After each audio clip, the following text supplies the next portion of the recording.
Do you think technology extends already existing practices, creates new opportunities and new possibilities, or traps us into programmed behaviors?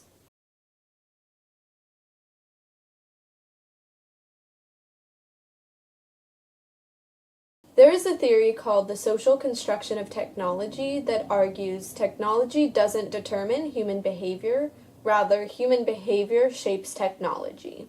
Supporters of this theory would argue that new technology is shaped by pre-existing cultural practices and attitudes. Gathering the family to watch an evening program together on TV in the 1950s can be traced back to radio and before to early storytelling used to spread knowledge and entertain.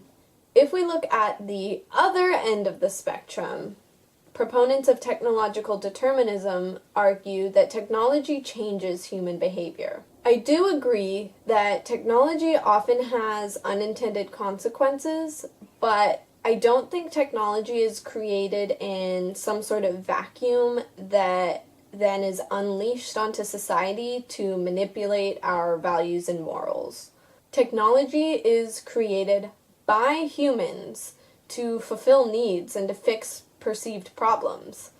I can't tell you how many times I've heard some version of... I'm hearing more and more people say the level of violence on video games is really shaping young people's thoughts.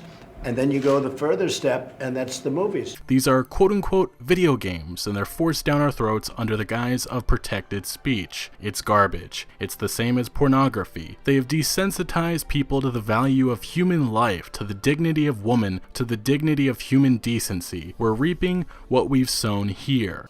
And we are reaping what we've sown, societally. If you can argue that it's not guns that kill people, it's people that kills people, then you can also argue that it's not technology that's making society terrible, it's the way that society is choosing to use technology that's terrible. Believe me, I know media is influential. I spent years studying theories that try to predict and explain the effects media has on consumers. When people decide to base their statements on media effects on feelings and opinions and biased data rather than looking at facts and clear patterns throughout history, it's no wonder we have such a weird relationship with media. Although a lot of what I just said may be frustrating, if not discouraging, there are still good people doing good things with social media.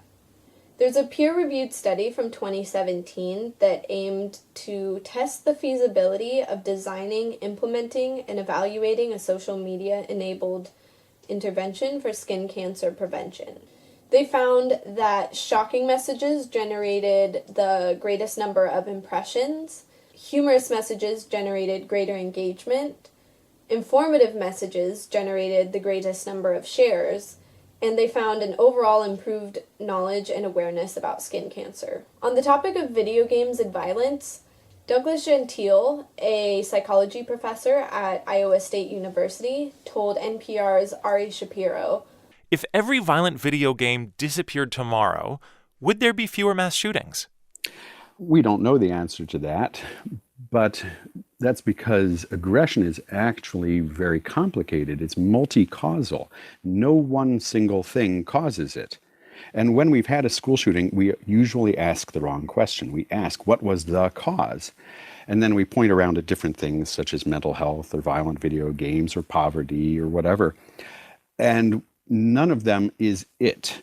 What is it is when you put them all together.